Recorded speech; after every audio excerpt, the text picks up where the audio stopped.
Hello everyone and welcome back to the channel. So today we're going to be talking about the upcoming new Genesis G80 Electrified, or the Genesis Electrified G80, as you can see right there. And I wanted to talk about this with you guys today because I don't think Genesis is doing a good enough job just yet kind of introducing this car to the American market and North American audience. It has been unveiled in Korea and has been on some test drives over in Korea just recently, and we know it takes a little bit of time for these cars to make it over to the US from Korea, but I've kind of been doing a lot of research and I found this car really interesting, mainly because it's going to be transplanted into the GV70 and possibly the GV80 as well, with kind of like the same powertrain. It's very interesting. So I think let's go dive in, take a close look at the G80 Electrified, and see if it's going to be a good option in the electric car market, especially in the kind of minimalist electric sedan market. Okay everyone, so like I said before, we have the all-new Genesis G80 Electrified. And normally in these videos, we would probably start off with the exterior design, maybe some interior design. But since this is the electrified model, and we kind of know the Genesis G80 already a bit, I'm going to hop right into the powertrain and kind of performance aspects first, and then we'll move over to the other aspects later on. So what are we dealing with here? So it's really important to know that this is not a dedicated electric vehicle platform. This is Genesis's M3 architecture that's shared with the G80, GV80, G80, and upcoming all-new G90, which has not been revealed yet. This is a gas and diesel as well based architecture, as we've seen with their 2-liter 4-cylinder, 2.5-liter 4-cylinders, and the newer, larger twin turbo V6. Now, essentially what they did was remove this stuff, and since it's a modular architecture, they're able to fit the battery pack underneath and shove electric motors in the front and the rear. Now, the reason I'm specifying this is that this type of way of making an electric vehicle is not a preferred way of doing it. The reason being is that efficiency as well as range are kind of hindered because the vehicles from the onset were not designed with that in mind originally from the ground up. There's gas engines there, so there's a lot of extra space and components that could have been eliminated that could have helped introduce longer range situations. That's why we like dedicated EV architectures, and Hyundai, Genesis, and Kia do have an upcoming dedicated EV architecture called the eGMP platform, and Genesis will be debuting a new vehicle called the GV60 coming later on. That will be a ground-up dedicated electric vehicle with high range. Now, I say high range because this one doesn't really have high range. This is one of the downfalls of using an old a regular car platform, kind of in a way, which had some idea that they were going to do this in mind, but not necessarily fully optimized for an electric platform. In the Korean market, they're estimating around 265 miles of range. Now, this is in the Korean market estimate, and that's also converted from kilometers. Now, in the Chinese range, because they also did it in the Chinese market, they say over 310 miles of range from the same car. Now, these are two different agencies kind of like testing out the range, so I don't know what it's going to be officially in the United States. I'm going to kind of go close to whatever the Korean standpoint's saying, so let's expect around maybe 280 miles of range, 290 miles of range in the US market. That's okay, not the best at all, not the worst at all. We've definitely seen worse, but that's okay. Now, under the floor is a battery pack, so it's using a floor-mounted battery pack, kind of like a skateboard style, which is nice. We've seen that a lot. And what I like what Genesis is doing here is they're using an 800-volt charging architecture, so this allows the battery pack to be able to charge up to 350 kilowatts at a rapid charger, which is pretty impressive. So an example of that would be 10 to 80% charge in around 22 minutes, if you can find that kind of charger, which are very, very rare right now, but they are working on getting those infrastructure out. This whole powertrain is, of course, dual motor, all-wheel drive only. So there's a motor on the front and there's a motor in the rear. And there's also no frunk up front because there's a lot of componentry kind of taking up all the space. This all produces around 365 horsepower and 516 pound-feet of torque. So that's a lot of torque. Since it's an EV, it's available right on the onset as well. They say 0 to 60 in around 4.9 seconds, but some tests out of Korea were getting much quicker times, so expect to see that if you're going to be owning one or go drive one.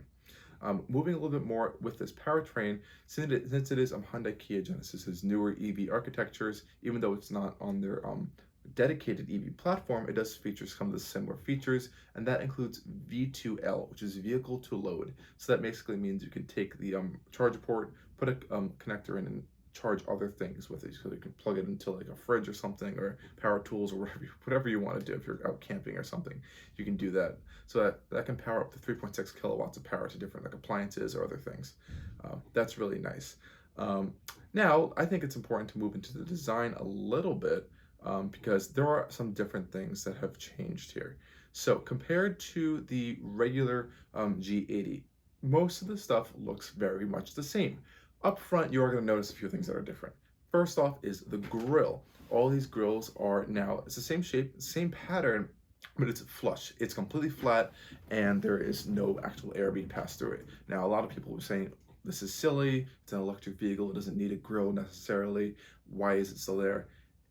This is kind of like the first real attempt at making an EV. I think it's a great attempt, and they kind of wanted to just keep that continuous design within the brand, and get people who aren't like want those crazy like designs. They don't really want that design. They want more traditional design of car design.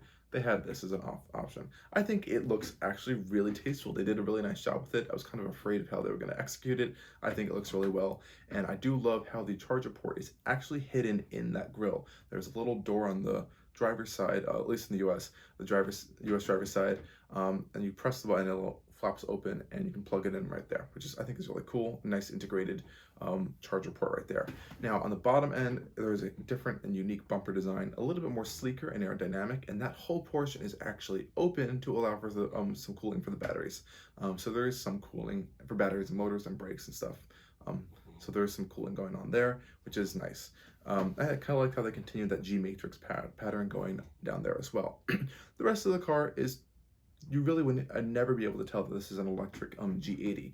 Coming around to the rear, I guess that's the biggest giveaway, as there's no tailpipes. But honestly, I think this actually looks very clean on the G80E. I think it kind of makes the design look even more smoother and more finished, even more than the regular G80, which is interesting. The design is absolutely beautiful of the G80. If you guys don't like it, just stare at it for a while. You'll definitely find a way to like it, but I think it looks better now. They do also have unique wheels for the G80E or Electrified. Of course, they're a little bit smaller, and they're going to help to improve range. They also have a nice turbine style, so they're not big open slots like you'd find on the G80 with the twin turbo V6. So those giant like 5-spoke wheels, these are more smaller, less air openings to kind of help improve aerodynamic efficiency. Now also on the exterior, we have a solar roof panel. Genesis says this solar roof panel it was standard, I believe, and it can help to provide like a little bit of range, or like maybe power some accessories, or help charge up a 12-volt battery or something on the car, which is nice. We've seen solar roofs in the past. They don't do too much, but it is nice to just have that nice little feature. I guess it makes the car feel a little bit more premium and expensive. Like I said before, dual motor all-wheel drive system. This is actually interesting because we're going to start moving a little bit over onto the technology side aspect of this before we even get onto the interior. So as this is an electric vehicle, this is Genesis's real first electric vehicle, especially on this architecture. They wanted to ensure that the driving experience was similar to the regular G80, or actually even better in some aspects. So on the upper trims of the regular G80, they actually have a road scanning cameras that scan the road in front and kind of make adjustments to the suspension to make sure the cabin's quiet. This, of course, has that, but more of like in a heightened sense. So they call it active road noise control, and they kind of want to cancel out that noise from the exterior to make the cabin nice and quiet, peaceful, and calm. So they like dial this up a little bit more to make the cabin even more quiet for the electric G80. Of course, there's an insane amount of technology stuff going on here. Since it is an electric vehicle, you have to have a lot of technology. So you have all your traditional safety systems, like Genesis's excellent radar cruise control. There are different driver safety systems like lane departure warning, cross traffic alert, their camera turn signals. So when you flip your turn signal on, the camera will appear in your front gauge cluster right in front of you to kind of give you a nice peeking view of your blind spot, which is really nice. And all the other stuff is a heads-up display. This one also features some rear entertainment systems, which I don't remember seeing actually on the current G80, which they may not just be available in the US market. I believe they might be only available in Korea right now. Not sure what's going on with that just yet, but these seem like really nice rear entertainment systems. I know they're having more emphasis on rear passengers over in other markets, so that could be why we don't see it in the US. It'd be nice to have a nice option there. Additionally, you can opt for a 17-speaker Lexicon sound system. They do really nice sound systems on the Genesis models. They actually sound quite nice. So that is nice to see that is on offer there as well. Now the interior, there are some interesting things going on here. So as this is a EV, Genesis wanted to kind of, emphasize the more environmental friendly aspect of this vehicle. So on the interior, they kind of went with some nice natural wood materials. So I believe they were used eco-friendly forged wood with a garnish, and it's recycled wood pieces from different furniture and other manufacturing processes. And they kind of turned it into this absolutely beautiful finish. It looks like forged carbon fiber almost, but beautiful since it's made out of wood. And it's going from the center console on the dash, on the door panels. I think it looks really, really, really nice. They have natural leather dyed seats. I don't believe there is a vegan option. There could be. I could be very wrong, but I don't see one as of right now. Yeah, they're kind of emphasizing the interior. The reason they debuted this one in a white interior, they want to call it a white space interior to kind of emphasize both the simplicity and like the clean air aspect of it. So they have like blue ambient lighting on their press photos, but of course that's all customizable when you get in the vehicle. And of course there are different color options on the interior if you don't want a white interior, black, tan, blue, greens. There's a lot of nice color options that are available for that. Other than that, we've talked about most of the stuff that's kind of like big with this G80 electric. So it's important to kind of point this out because this powertrain is going to be implanted into the GV80. So we're going to see an electrified GV, I believe a GV80. I know there 100% is going to be an electrified GV70. Not too sure on the GV80, but I'm pretty sure they're working on that as well. So this powertrain is going to be shoved into there because it's the same aspect. And like I mentioned before, we're going to see the dedicated I believe it's going to be called GV60 or EG60, whatever it's going to be called. And that's going to be a dedicated electric vehicle from Genesis.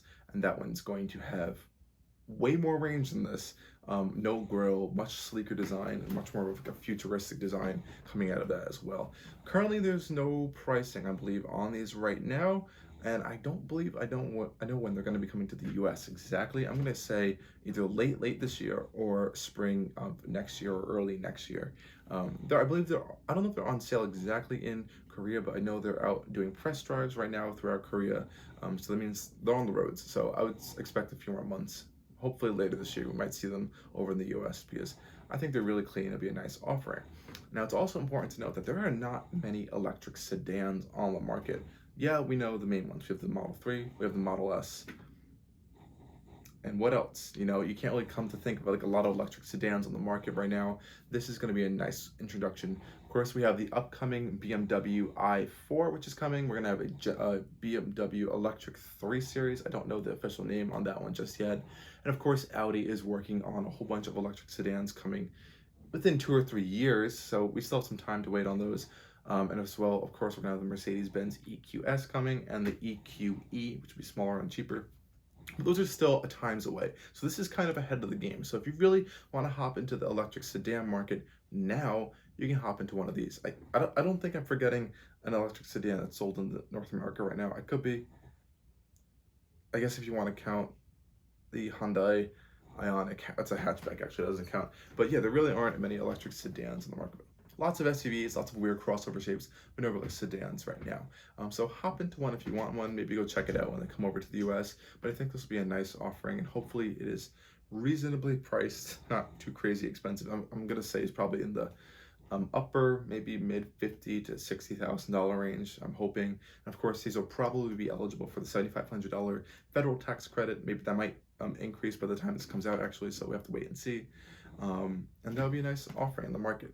So I just wanted to give you guys a quick update on the Genesis G80 Electrified and kind of like what else Genesis is coming out with, because they have a lot of vehicles coming out really soon, and it's going to be a big inflow of stuff. So thank you guys again for watching, and stay tuned for a lot more.